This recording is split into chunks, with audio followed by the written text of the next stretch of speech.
The American Journalism Review first used this headline in 2007 when it dealt with the ethics of undercover journalism. The ethics of sting journalism has been written about at length in this space. Dilemmas of Sting Journalism, December 16, 2013, Means and Ends Matter, September 22, 2014, and Sting Journalism is Not Investigative Journalism, June 19, 2017, were unambiguous articulations about this devious method to secure information. It seems as though this newspaper is plowing a lonely furrow in this regard. A Delhi-based reader of the Hindu, K. Balakrishnan, asked, why has the Hindu chosen not to even report the sting operation conducted by Cobra Post? Is it not news that is relevant in these times? I can understand that you cannot verify the authenticity of it, but that applies to reports of hate speeches during elections too. Neither his question nor the decision of this newspaper to refrain from publishing the findings of the website Cobra Post was surprising. The question flows from the natural curiosity of a reader, who gets news from more than one platform. The paper's decision is based on its core editorial values, cherished and nurtured for over a century. The Hindu expects accountability from every institution of this country. It does not shy away from reporting ethical deficits in the media. It has reported in detail on paid news using time-tested journalistic tools such as extensive research and rigorous verification, and without the deception of undercover reporting. It had never refrained from naming people in publications too. However, it is wary of investigative journalism that does not respect the norms of journalism. For instance, P.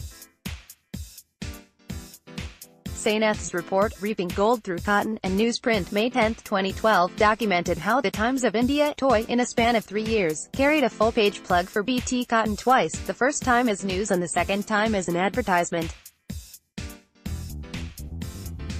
The report, titled, Not a Single Person from the Two Villages Has Committed Suicide, was published in Toy on October 31, 2008.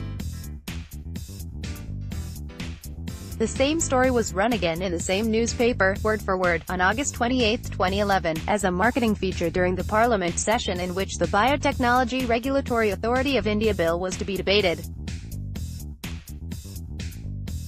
The disclosure at the end of Mr. Sainath's article read, The Hindu and the Times of India are competitors in several regions of India. Another report that tried to map the boundary between legitimate news-gathering and lobbying and influence peddling in the light of the Neera tapes was The Spotlight is on the Media Now, November 24, 2010. Ken Auletta did not conceal his identity when he spoke to the top.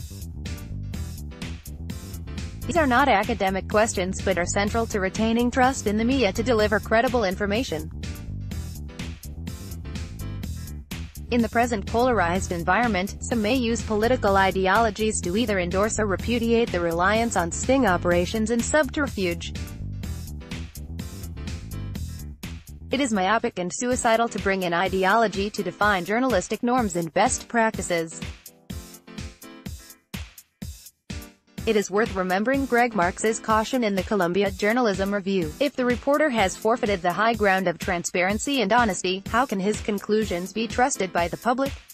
The fallout may not be limited to the case at hand. I asked the editor, Mukund Padmanabhan, to explain the reason for not carrying the sting exposé.